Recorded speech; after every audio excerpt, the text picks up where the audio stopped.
Hello and welcome. If you've been looking for a way to enable NFC on your phone, but discovered that there's no NFC option in the settings, don't get discouraged just yet. In this video, you'll find out whether it's possible to use NFC if your smartphone doesn't have it, and which solutions actually work.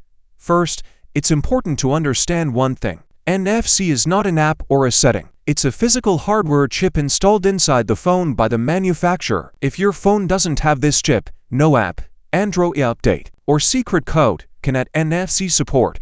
You may see apps called NFC on the Google Play Store, and you can also find many websites and videos claiming that you can enable NFC through the engineering menu, hidden settings, or by installing special applications. In reality, none of these methods work.